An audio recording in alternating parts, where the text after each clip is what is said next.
Hey Cowboys Nation, welcome back to the place where we break down everything happening with America's team. Today, we need to talk about where the season currently stands and what this roller coaster ride has been doing to all of us.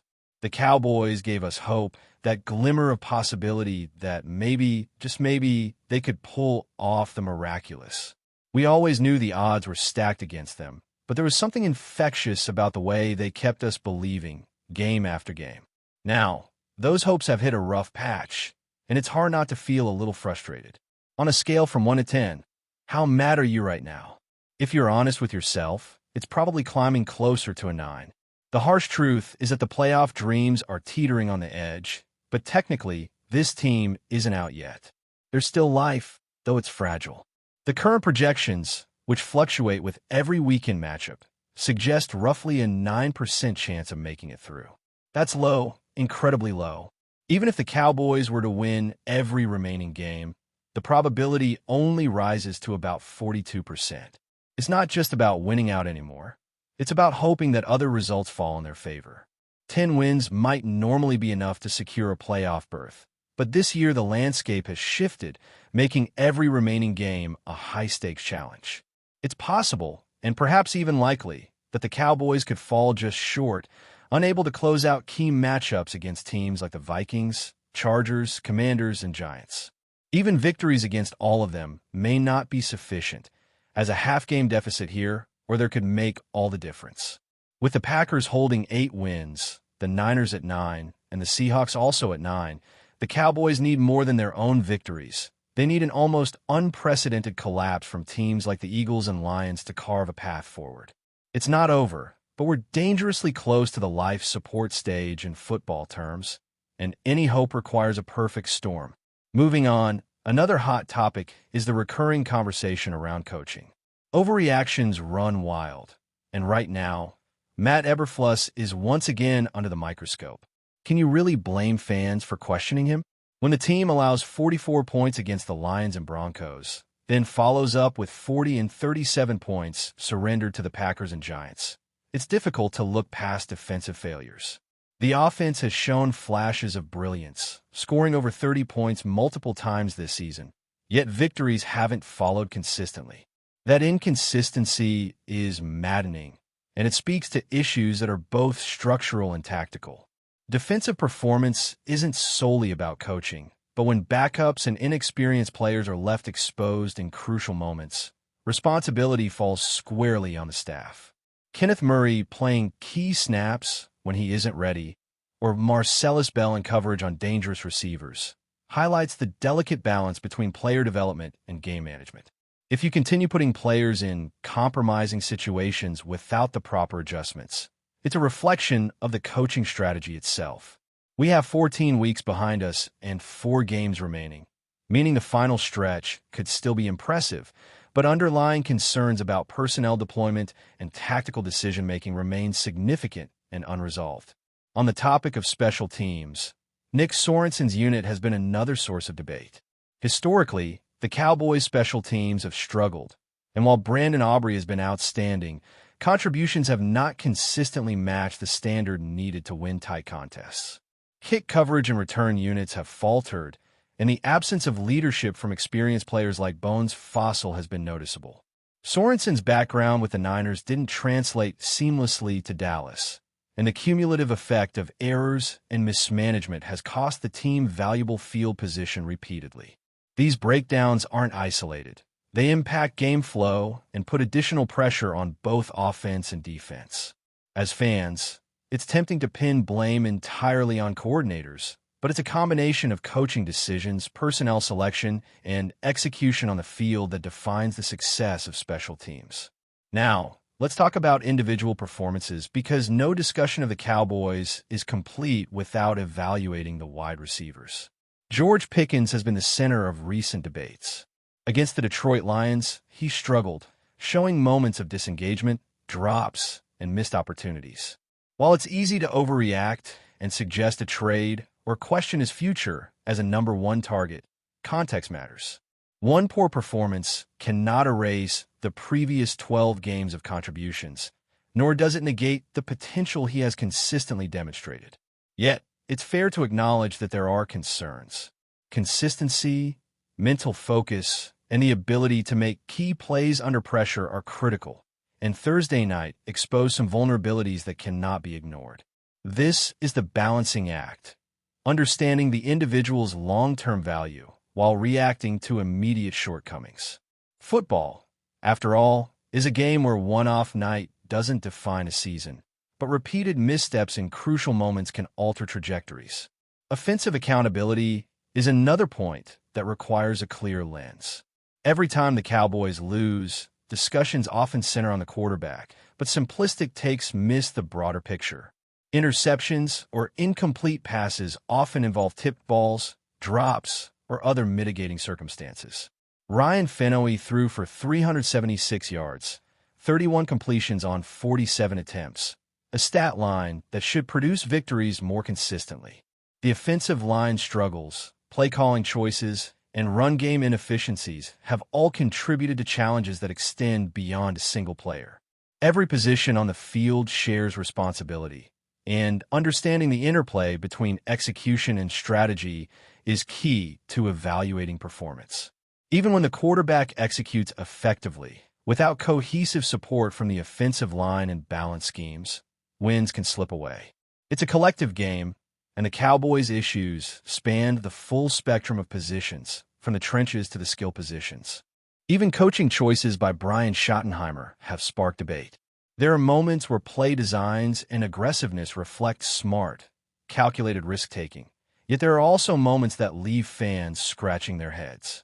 Conservative decisions, such as how to manage the clock or when to deploy certain packages, have been questioned, particularly against teams like the Lions with vulnerable secondaries. The balance between calculated caution and strategic aggression is delicate, and the Cowboys have oscillated between the two in ways that create frustration.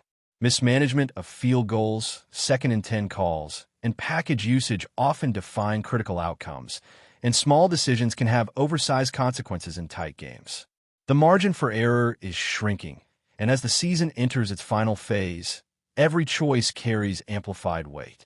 As we move further into the season, the pressure continues to mount, and the Cowboys' ability to navigate this stretch will define the remainder of their year. Every matchup feels like a test, not just of talent, but of mental toughness and adaptability. The highs have been exhilarating, but the lows, particularly in the defensive zone, have been painfully sobering. Fans are left grappling with the same questions week after week. Can this defense hold under fire? Will the offense execute when it counts? How do coaching decisions shape the outcome when even the smallest misstep can tip a close game against them? The margin for error is razor thin, and that's what makes this season such an intense roller coaster for the entire Cowboys Nation. The defensive struggles are particularly glaring. There's a pattern emerging, one where big plays allowed have become a recurring nightmare. 40-plus point games against teams that, on paper, should be more manageable are a symptom of deeper issues. These aren't just one-off mistakes. They reveal weaknesses in coverage, communication, and sometimes discipline. The lack of consistency in stopping explosive plays has placed an enormous burden on the offense, forcing them to play from behind far too often. When the pressure is that high, mistakes compound. Players are forced into split-second decisions that they aren't always prepared for, and the coaching staff bears responsibility for not mitigating these situations effectively. It's a cycle that has repeated itself in multiple games this season, and breaking it is essential if the Cowboys want any hope of turning this season around. Offensively, the story has been a mixture of brilliance and frustration. There are moments when the passing game looks unstoppable, with precision throws and impressive yards after catch, only to be followed by puzzling drives that stall or turnovers at critical moments. The running game has shown flashes of life, but lacks consistency, making it difficult to control the clock or manage momentum. The interplay between offensive strategy and execution is delicate, and the Cowboys have yet to find a rhythm that can sustain success over multiple quarters. Timing, coordination, and play design all come together to form an offense that can dominate, but at times, those elements are misaligned, leaving opportunities squandered. Special teams, too, continue to influence outcomes in ways that often go unnoticed until it's too late. Field position, coverage errors, and missed kicks have altered drives and changed the dynamics of games. While there have been standout moments, such as key punts and clutch field goals, inconsistency in this area compounds the pressure on both offense and defense. Every yard matters, and mistakes that seem minor in isolation can cascade into larger, game-changing consequences. For a team fighting to remain competitive in the playoff race, the special teams unit cannot be a liability. Each snap, each decision, each execution carries amplified significance, and this season has made that abundantly clear. When evaluating individual performances, the spotlight on wide receivers, tight ends, and the quarterback is inevitable. George Pickens, for instance, has experienced moments of brilliance and moments of struggle. One poor game should not overshadow his ability to create separation and make critical plays. Still, concerns about consistency, focus, and ability to perform in high-pressure moments linger.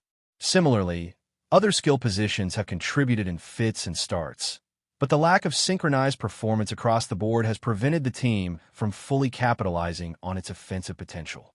Football is a team sport, and the Cowboys season illustrates how interconnected performance must be. When one unit struggles, the consequences ripple through the entire team, affecting game plans, time of possession, and ultimately, win probability. Turning back to coaching, Brian Schottenheimer's approach has been scrutinized heavily, and with good reason. There are flashes of creativity and tactical intelligence in play calls, yet there are also moments of conservative decision-making that leave fans and analysts questioning intent and execution. Opting for safe plays when aggression could have altered the outcome, relying on standard packages against vulnerable matchups, and mismanaging clock situations have all been recurring themes. It's a balancing act, and the Cowboys have at times faltered in finding the right equilibrium. Small decisions, like when to attempt a field goal versus pushing for a first down, or how to deploy certain formations in critical moments, become magnified in games decided by single possessions. The coaching staff's ability to adapt and respond to in-game developments is a crucial factor in determining whether the team can salvage the final stretch of the season. The quarterback position, often the focal point of debate, is both a strength and a vulnerability. Ryan Finowie's ability to produce yards and connect on passes has kept the Cowboys competitive in numerous games. His decision-making, poise under pressure, and accuracy are evident in statistical output. Yet turnovers and timing issues occasionally undermine his impact. The offensive line's performance compounds this challenge, creating pockets that are inconsistent and sometimes forcing rush decisions. Finowie's role is pivotal, but football is never a one-player sport. The quarterback is a conductor, but the orchestra must perform cohesively. Every missed block, miscommunication, or dropped pass amplifies pressure and can swing momentum dramatically. In this season's context, the quarterback is performing admirably, but without complementary execution across the roster, victories remain elusive. But before we continue, don't forget to subscribe to our channel and give this video a like. Your support helps us keep bringing you the latest updates on the Dallas Cowboys. Feel free to share your thoughts on the news in the comments as well. A low, persistent buzz has swept through league circles after Joe Buck's latest on-air comments about the Cowboys, stirring a mix of confusion, irritation, and curiosity around the franchise. What began as an offhand remark, sharp enough to sting but vague enough to deny, has grown into the kind of behind-the-scenes chatter that fuels sports radio segments and locker-room whispers. Buck, usually measured even when critical, let slip a tone that many insiders described as unusually pointed, hinting at deeper frustrations with the team's direction and attitude. Those close to the Cowboys say the reaction within the building was immediate. Players pretended not to care, but the quiet glances exchanged in the training room told another story. A few staffers reportedly replayed the broadcast clip multiple times, trying to interpret whether Buck's jab was spontaneous or the product of long-simmering skepticism. One assistant suggested that the remarks felt personal, though he didn't specify toward whom. Others brushed it off, insisting that national broadcasters take shots at the franchise all the time. Still, Even the relaxed voices carried an undertone of tension. Outside the walls of the facility, fans have split into two camps. Some insist Buck simply said what everyone else has been thinking, while others see the moment as another chapter in what they perceive as a long-standing media bias against the star on the helmet. Social media added fuel, with theories multiplying by the hour, ranging from Buck harboring old grudges to him responding to something he heard from league executives. None of these theories have been confirmed, yet the lack of clarity only intensifies the intrigue. Meanwhile, whispers around the broadcast world suggest Buck might double down the next time the Cowboys appear in a national slot. Whether he actually will remains unclear, but the mere possibility has heightened the already electric atmosphere surrounding the team. For now, the Cowboys aren't saying much. Neither is Buck. The silence, thick as it is, leaves only speculation, and speculation is thriving. That's it for this update. If you enjoyed the video and want to keep receiving exclusive news about the Dallas Cowboys, please subscribe to our channel and give this video a like. We always look forward to your comments and opinions. See you in the next video.